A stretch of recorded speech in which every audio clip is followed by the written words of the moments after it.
Welcome to Downtown Sports. My name is Downtown Stephen Brown, and in today's video, guys, I want to go over the Maple Leafs moves at the trade deadline, look at the team as a whole, and then talk about how they stack up against the teams that don't more than likely play in this year's playoffs.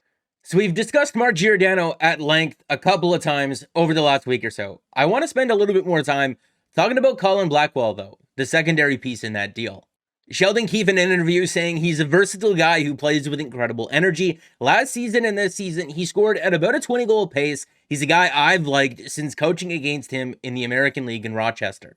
Kyle Dubas in his post-trade deadline conference today saying that Colin Blackwell was a guy that he's wanted to acquire at a few different points over the last couple of seasons. And to Sheldon Keefe's point about him being on pace for about 20 goals, yeah, last year with the Rangers, on pace for about 21 goals or so, and this year with Seattle Kraken, who are definitely not known for their offensive play, on pace for about 16 or so. The season that he was on pace for about 21 goals or so, he spent the majority of his ice time playing on the wing next to Ryan Strome and Artemi Panarin, and even Chris Kreider. And then this year for the Seattle Kraken, he spent the majority of his ice time playing on a line with Yanni Gourde, Mason Appleton, or Calle Yarncroc. If we're taking a look at his evolving hockey player card, to Sheldon Keefe's point about him being versatile, in a larger defensive role this year with the Seattle Kraken, in about third-line minutes or so, he's produced good defensive results for them. Now, that's not playing up against the other team's best players or anything like that, but in a larger defensive role, still finds a way to be on pace for about 16 goals or so. And if we're taking a look at his player card from last season with the New York Rangers, playing some more ice time with some better offensive players in a more offensive role, and producing good offensive numbers and on pace for over 20. And for all the talk of the guy being 5'0" and 190 pounds or whatever, putting up 7 hits per 60 minutes, which is second among Seattle Kraken forwards, and which would be about second on the Maple Leafs as well. If Wayne Simmons is not in the lineup, it would be first.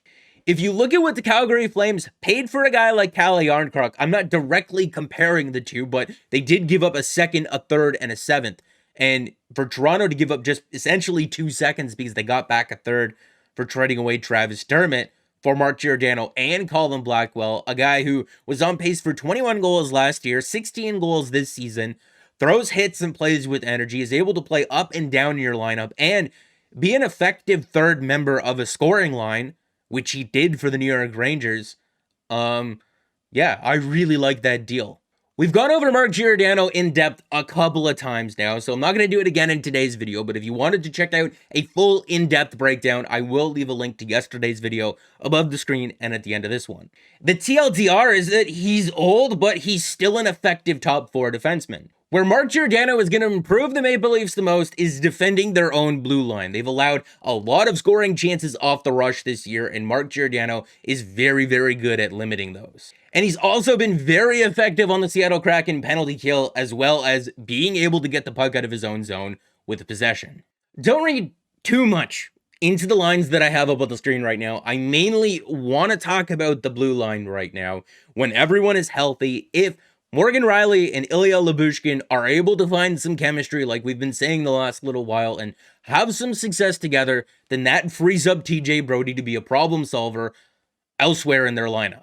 It's not often that you can acquire a guy in Mark Giordano who's literally spent thousands of minutes playing next to a guy that you already have on your team, including a year where he won a Norris Trophy, and that was just 3 seasons ago.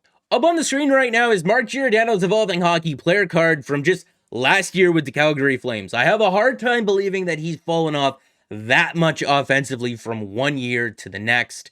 I know that he's not as quick as what he used to be, but this was just only a season ago. Like we've shown in previous videos, the Seattle Kraken are not a team that's good offensively, but they are better offensively when Mark Giordano is out there on the ice, and they're also a better team defensively as well. And like we've shown in previous videos, again, I especially like the part where there's nothing really happening in front of their net or in that low slot area when he's there versus when he's not on the ice. Because the Maple Leafs didn't make any other moves beyond adding Giordano and Colin Blackwell, Jake Muzzin more than likely returns before the end of the regular season. I'm not going to bother showing the numbers this season for Jake Muzzin. They're just not good. Basically, from the start of this year, he did not look like himself and then went through a couple of concussions. How he looks when he returns, No idea. But what I can tell you is that when he does come back into this lineup, it won't be in the same role that he was playing in before. What we wanted in terms of upgrades for the Maple Leafs on the blue line this year was to not have to play Justin Holl in the top four anymore, and two, to have some insurance in case Jake Muzzin came back and then just got hurt again or wasn't playing very well. And like I said at the beginning, this is totally contingent on Morgan Rielly being able to find some success and chemistry with Lyubushkin or even a guy like Timothy Liljegren. And if I'm being honest with you, I haven't minded what I've seen from Ilya Lyubushkin playing with Morgan Rielly on that pairing so far. But that frees up TJ Brodie, like we said, to be a problem solver elsewhere in their lineup. And if you're able to reunite TJ Brodie and Mark Giordano and they're able to play well, that accomplishes both of the things that we wanted to see them do. Justin Holl is no longer in your top four, and you don't need to rely upon Jake Muzzin to fill a top four role if he can't. If he comes back and he's healthy and he plays great, oh, yeah, man, this decor is going to be pretty sweet. And if not, then the Maple Leafs are in a position to spread those tougher minutes out among their 3D pairings. And then all of a sudden, Jake Muzzin is no longer in a situation where he's forced to be the guy playing all those defensive zone shifts against all the other team's best players. And in a third pairing role next to Rasmus Sandin, Justin Holl, Timothy Liljegren, whoever it is, we should see an improvement. But if he's not able to go all together or gets hurt again, the Maple Leafs aren't absolutely boned, for a lack of a better word, like they have been in the playoffs the last couple of seasons. I can't help but look at Jake Muzzin's numbers from just this past season, or even over the last 3 years, and wonder what this team could be with a healthy Jake Muzzin. Obviously, Muzzin returning to what he was over the last 3 years previous to this one is pretty unlikely at this point. But he was one of the better two-way defensemen in the NHL, and to get almost nothing from him this year is tough. That's really, really hard to replace. I showed this in a previous video, and I've tweeted about it, but previous to that game against the Nashville Predators, the Maple Leafs went on a stretch where they had 4 games in a row where they threw 30-plus hits, and if you're looking through the game logs, they haven't done that in 6+ years.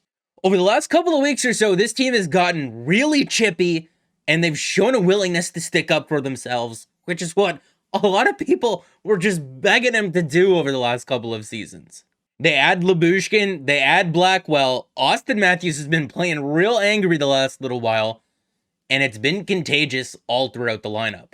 Someone on Twitter asked me if I thought that the Maple Leafs had a better team right now than what they did in previous seasons. And on Twitter I said there's more depth on the blue line. Justin Holl probably won't be in their top four when everyone is healthy, and I think that Mikheyev, Kampf, and Engvall is the shutdown line that they haven't had in years past. If they can sort out Tavares and Nylander, they have one of the best forward groups in the NHL. A healthy Jake Muzzin and Jack Campbell probably helps them a lot. And if you're not sure what I'm talking about in regards to that Ilya Mikheyev, David Kampf, and Pierre Engvall line, they've absolutely dominated in terms of the shot attempt share, the actual shots, the actual goals being 50-50. The goaltending's been really bad over the last little while. The expected goal share, the scoring opportunities, the high danger shot attempts, and they've done it playing a large defensive role. There's more depth on the blue line. There just is. In years past, a Jake Muzzin injury resulted in Travis Dermott and Martin Marincin playing in their top four. If you're looking at what the Maple Leafs have added to their team this year, they acquired Ilya Lyubushkin in the Nick Ritchie deal. They added Colin Blackwell, and they got Mark Giordano as well. But internally, they were able to promote Eric Källgren, and in 3 games so far this year, I really like what I've seen. Can he be a backup goaltender to Jack Campbell when he comes back? Yeah, probably. I think he's at least shown that. Can he be the starter for the Toronto Maple Leafs if Jack Campbell isn't able to find his groove? Yeah, that would make me very nervous. In terms of sorting out that William Nylander, John Tavares line, John Tavares looked amazing when playing next to Mitch Marner and Michael Bunting. I know that they went back to Bunting, Matthews, Marner right away when Matthews came back from the suspension, but if that Tavares-Nylander line continues to struggle, I would consider shaking things up at least. You can try Colin Blackwell there. Alex Kerfoot's been there all season long. Nick Robertson is another option. Internally, his underlying numbers looked pretty promising when he was playing with both Nylander and Tavares. The results just weren't necessarily there. Anze Kasha is another guy Before he got hurt, he had 4 goals in his last 7 games and 6 points. I don't know when he comes back, but Sheldon Keefe seems pretty optimistic about it. That's the one area I look at the team and I really wish they could have added there. But there's some talk about Nick Abruzzese and Matthew Nyes being signed to contracts and getting an opportunity to at least play with the team maybe later next month after their NCAA seasons are over. I guess you can give them a shot there, right? Doesn't hurt. I mean, you would be burning a year of their entry-level deals just to get a look at them, so I mean, it could hurt, but you know what I mean. In terms of how they'll stack up against teams like the Florida Panthers and the Tampa Bay Lightning come the playoffs, oh, man. That's not to say that the Lightning would absolutely pummel them. I mean, they're only 1 point above them in the standings. The Leafs have played another game, even 3 points. There's not that big of a gap. The Florida Panthers, however, they absolutely loaded up at the trade deadline this year. If they get competent goaltending from Sergei Bobrovsky or Spencer Knight, I don't like that matchup. Bobrovsky, since the team started 8-0-0, is a little bit worse than a 9-17, hovering around a 9-10 or so, which is good, but Florida's also a pretty good defensive team as well. Last season a 906, the year before that 900, and what really bit the Florida Panthers in last year's playoffs was their goaltending. It's not a landslide, is what I'm trying to say, and you know what? Those teams have really good players on them, but they don't have anyone as good as Auston Matthews. If the Maple Leafs are able to get good or competent goaltending and clean things up defensively, Auston Matthews and Mitch Marner have played to a different level this season. Since coming out of protocol on January the 15th, Mitch Marner leads the entire NHL in points with 47, and he's second to only Auston Matthews in goals with 20. Over an 82-game season, he's scoring at a 40-goal pace this year. And they're both doing that, along with Michael Bunting, just by getting into the dirtier areas in the offensive zone and scoring goals in front of the other team's net and really working down low. They did it in flashes in previous years, but they've really added that element to their game this season, and it's taken them to a new level. It was reported today that Rasmus Sandin's going to miss some time with a knee injury, and if I'm being honest with you, I really don't know where the injury occurred, but I hope he comes back well. If I had to guess what the D pairings are for the next little while Rasmus Sandin is injured, I think that they'd go with Riley Lyubushkin, Brody Hall, Giordano, Timothy Liljegren, and when Rasmus Sandin is healthy, I would like Giordano and Brody to play together. If they have to wait to do it, then so be it. But for them, they played thousands of minutes together. It should be like riding a bike once they get going. Overall, I like that the Maple Leafs were able to add Ilya Lyubushkin, Mark Giordano, and Colin Blackwell and not give up a first-round pick or any top prospects. But the rest of the guys in the division loaded up as well. So I don't know. We're going to have to play the games and see what happens. But as always, let me know what your thoughts and opinions are down in the comment section down below, and make sure to like the video if you did like it, and subscribe for more because more is always on the way. And guys, if I'm being honest with you, I'm kind of glad that the trade deadline has come and gone, because now we can stop saying, well, let's wait till the trade deadline and see what this team is.